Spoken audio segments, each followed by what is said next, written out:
Makanya, tapi mereka bangga dengan yang namanya Israel. Nah, lihat nggak tadi? Mereka tulis namanya, terus ada bendera Israel di pampang di namanya. Israel itu kan juga agamanya bukan Kristen ya. Tahu saya. Udah, stop. Udah. Inilah ribetnya, Ten. Karisteng silakan keluar dari sini karena saya sedang berbicara dengan orang yang berakal gitu loh.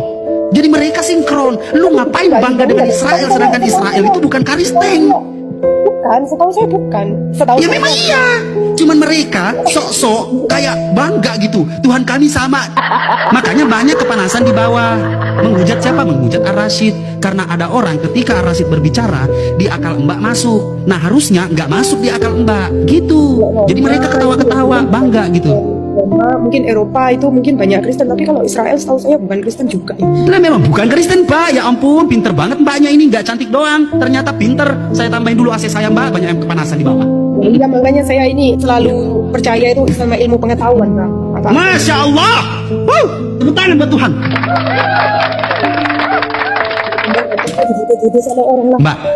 Mbak, dengarkan. Sesuatu yang saya mau jelaskan di sini. Nih, saya jelaskan. Penjelasan tentang mawar merah nebula ada di dalam Al-Quran di surah Ar-Rahman ayat 37. Penjelasan tentang black hole ada di surah At-Takwir ayat 15 sampai 16. Penjelasan tentang 7 struktur lapisan bumi ada di surah Al-Talaq ayat 12. 2 air laut bertemu tapi tidak bercampur sudah dijelaskan di surah Ar-Rahman ayat 20. Lalu dijelaskan teori Big Bang ada di surah Al-Anbiya ayat 30. Pembentukan manusia di dalam janin di surah Al-Mu'minun ayat 12 sampai 14.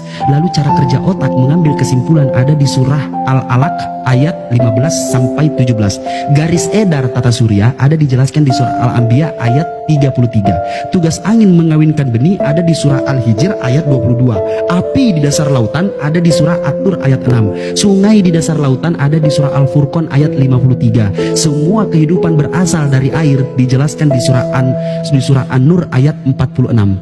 Lalu maksudnya di Al-Quran itu banyak ilmu pengetahuan gitu. Sebentar, terbentuknya air hujan ada di surah Ar-Rum ayat 48. Mari kita uraikan. Semua pengetahuan tentang yang saya sebutkan tadi, kita hilangkan ayat Al-Qurannya.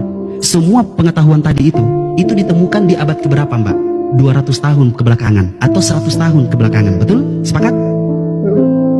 Oke, semua pengetahuan itu manusia tahu, manusia menemukan pengetahuan ini adanya di mana? Adanya 100 tahun belakangan atau 200 tahun belakangan. Manusia sudah tahu. Karena apa? Karena ada namanya peneliti. Tetapi qadarullah, kebesaran Allah yang menurunkan Al-Quran, Nabi Muhammad sebagai manusia yang buta huruf, yang tidak tahu. Buta huruf, Nabi Muhammad buta huruf. Nanti saya kasih tahu alasannya kenapa beliau buta huruf. Nah, seorang buta huruf diturunkan wahyu kepadanya melalui malaikat Jibril dengan 3 cara, dan dia menjelaskan segala sesuatu ini. Sedikit saya jelaskan tentang ilmu pengetahuan dunia. 1400 tahun yang lalu sudah dijelaskan di dalam Al-Quran. 1400 tahun yang lalu sudah dijelaskan di dalam Al-Quran.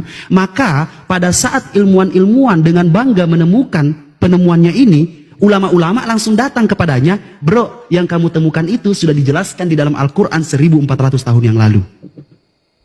Bro, yang kamu temukan itu tentang bagaimana cara kerja otak mengambil kesimpulan sudah dijelaskan Al-Quran 1400 tahun yang lalu.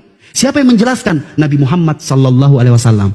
Penemuan tentang garis edar tata surya, kamu dengan bangga menemukan itu, bro, mohon maaf, 1400 tahun yang lalu Nabi Muhammad sallallahu alaihi wasallam sudah menjelaskan di dalam Al-Quran tentang ini. Penemuan tentang air laut bertemu tapi tidak bercampur menjadi viral di YouTube. Lalu apa yang terjadi? Umat Islam tidak kaget. Karena apa? 1400 tahun yang lalu sudah dijelaskan di surah Ar-Rahman ayat 19 sampai 20. Maka kita lihat, siapa sih yang menurunkan Al-Quran ini? Nabi Muhammad. Kenapa dia buta huruf? Agar apa? Agar kita memahami manusia ini tidak pernah terkontaminasi dengan buku-buku sebelumnya, tidak pernah terkontaminasi dengan kitab-kitab sebelumnya. Dia adalah seorang manusia yang diturunkan mukjizat sehingga apa? Sehingga dia memahami yang namanya Al-Quran. Kalau tidak logis, bisa pakai bahasa Indonesia. Bisa. Tetapi kita harus memiliki yang namanya pembimbing. Kita harus memiliki yang namanya pembimbing. Karena Al-Quran itu memiliki 14.800.000 kosakata. Kalau bahasa Indonesia itu kan cuma 140.000 kosakata. Kan gitu. Jadi kita harus memahami nih. Kita harus memahami yang namanya memahami yang namanya bacaan-bacaannya, seperti apa tujuannya, bagaimana harokatnya dan lain-lain. Kayak begitu. Orang-orang yang berpikir akan memikirkan setiap detailnya, yang mana pemikiran itu merujuk kepada seseorang manusia yang betul-betul kodratnya manusia, gitu. Makanya Mbak, saya bilang kalau Mbak mau diterima di komal-komal mereka, ya coba Mbak percaya ketika mereka menjelaskan yang kayak tadi saya bilang, karena kasih karunia Allah Bapa telah mengaruniakan anaknya sehingga dia menumbalkan anaknya untuk menebus dosa. Nah, Mbak fokus kepada penebusan dosa. Penebusan dosa, dosanya ditebus, udah itu aja. Jangan bertanya lagi, Memang loh kenapa? makanya mungkin ya Bang ya. Makanya kalau itu dijanji-janjiin aja tapi nggak dinaikin. Iya, Apa ya namanya? ya, makanya saya bilang kalau Mbak mau dinaikin, ketika mereka berbicara tentang karena kasih karunia Yesus telah menebus kita, nah Mbak fokus, oh Kristen ditebus, udah gitu aja. Jangan fokus kepada, loh kok Tuhan mengorbankan anaknya, loh kok anaknya disalibkan, loh kok anaknya itu harus mati, loh kok anaknya harus mati lalu bangkit lalu jadi Tuhan. Jangan hanya gitu. Fokus kepada intinya Yesus Tuhan, intinya Yesus itu menebus dosa. Udah, Mbak diterima pasti. Diterima Mbak, sumpah diterima. Itu saran saya Mbak. Tapi sudah terlanjur karena Mbak sudah membuat mental mereka goyah. Karena dengan pertanyaan-pertanyaan Mbak, maaf pasti kayak begini Mbaknya nih bertanya. Maaf kayaknya Saya nggak masuk di akal saya ya. pengetahuan. Saya suka ilmu pengetahuan, saya Iya. suka. Nah, pasti Mbak bilang, kok nggak sinkron dengan ilmu pengetahuan yo? 1400 tahun yang lalu sudah disampaikan oleh seseorang yang buta huruf, yaitu Nabi Muhammad SAW. Sampai detik ini Al-Quran tidak ada yang mampu menyamainya. Al-Quran mengetes umat manusia. Apabila kamu ragu apa yang kami turunkan kepada Nabi Muhammad, maka buatlah kitab sejenis dengan Al-Quran. Ada nggak kitab-kitab yang lain sama seperti Al-Quran? Nggak ada. Mbak tahu tidak? Hukum pernikahan itu siapa yang menentukan usia harus dewasa? Nggak ada ya. Seiring berjalannya waktu aja kita menormalisasi. That's right. Menormalitaskan sesuatu karena apa? Karena sekarang banyaknya wanita pada saat dia menstruasi, kedewasaan itu belum ada dalam dirinya. Dan juga apa? Dengan cara kesetaraan gender. Kesetaraan gender itu apa? Hukumnya itu dalam undang-undang Indonesia.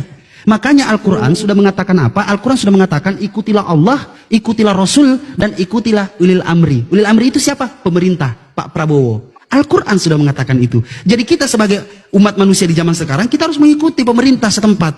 Yaitu apa? Yaitu Pak Prabowo, yaitu undang-undang Indonesia. Nah, kalau di zaman dulu menikahi usia 6 tahun, siapa yang tahu bahwa Bunda Aisyah itu sudah menstruasi pada saat usia 5 tahun.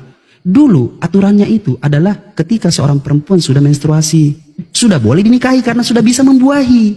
Itu aturannya. Islam memberikan aturan ketika wanita sudah akil balik atau sudah merasakan yang namanya menstruasi, maka sudah boleh, sudah layak dinikahi. Tetapi kan wanita kalau dinikahi itu harus memiliki yang namanya kedewasaan. Makanya sekarang diberikan batasan umur atau usia.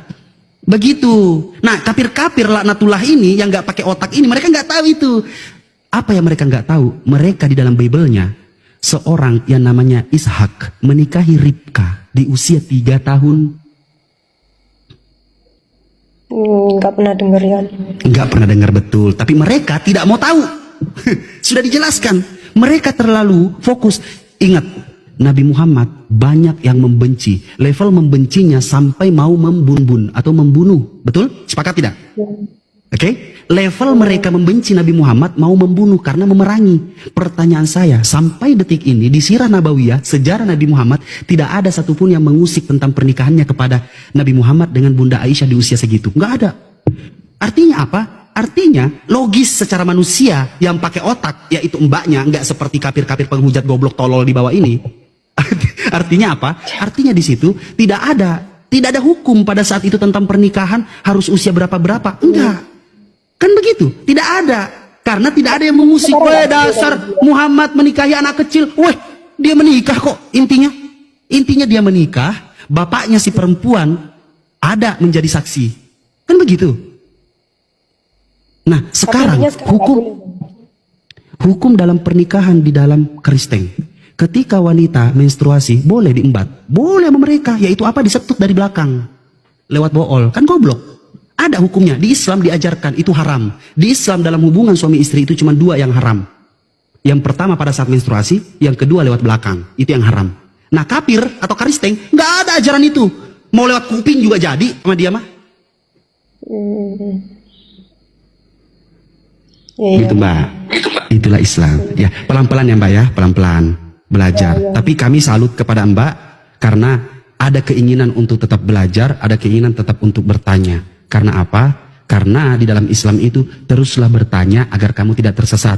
Kalau di agama jangan banyak tanya. Nanti semakin banyak tanya, iman kamu semakin nah itu katanya. Tapi Islam ya itu, datanglah dengan kritis. Jangan datang hanya sekedar, wih, Nabi Muhammad menebus dosa kita. Nggak ada. Enak aja lu yang berdosa terus orang lain yang korban. Wih, emang lu siapa? Tapi gitu, kalau Tuhan itu nggak cuma satu kan ya Bang ya? Kenapa? Tuhan cuma satu kan ya? Betul, Tuhan cuma satu. Maka kita cari tahu siapa Tuhan yang sesungguhnya yang mengajarkan umat manusia tentang asas kehidupan dan normalnya manusia hidup di muka bumi ini. Itu yang harus kita tahu. Salah satunya apa? Salah satunya Mbak sudah membuktikan bahwa ada iman di dalam diri Mbak. Karena Mbak mengatakan bahwa yang Mbak lakukan ketika kumpul kebo itu sesuatu yang tidak baik. Ingat Mbak, hanya agama yang mengajarkan tentang kumpul kebo itu tidak baik. Al-Quran tidak pernah menceritakan. Cuma di Indonesia, makanya saya suka tinggal di Indonesia. Kenapa Mbak? Ya cuman di Indonesia yang ajarannya bagus. Kalau di luar negeri kan sudah itu ya apa namanya istilahnya seks bebas dan lain-lain. Ya, coba lihat Mbak agamanya apa yang ajarannya seks bebas gitu kan. Ya mohon maaf. Pokoknya intinya gitu Mbak. Gini intinya Mbak.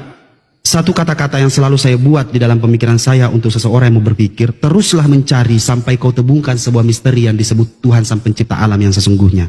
Karena sejatinya bukan Ar-Rasyid yang menolongmu, bukan keluargamu yang menolongmu, tetapi kamulah yang menolong dirimu sendiri. Ketika Allah Subhanahu wa Ta'ala sudah mengenalmu, dan begitupun juga kamu sudah mengenal Allah, maka Allah akan menyayangimu. Bagaimana Dia caranya mencobaimu, yaitu apa? Memberimu ujian. Karena apa? Sejatinya manusia ketika diberi ujian di muka bumi ini, maka itu adalah tanda bagaimana Allah sedang mendekatkan diri kepadamu. Paham sampai sini Mbak? Begitu hukum Islam. Sama-sama Mbak. Semoga Mbak sehat-sehat selalu, santai dalam belajar, jangan terlalu terkekang, tetapi utamakan pakai akal pikiran dan teruslah stay cool dan teruslah cantik seperti ini. Tepuk tangan buat Tuhan. Thank you, Bang. Ya, sama-sama Pak. Sama-sama. Kalau saya dengar-dengar di forum-forum itu kan banyak bilang katanya kalau Islam itu wanita nggak dimuliain.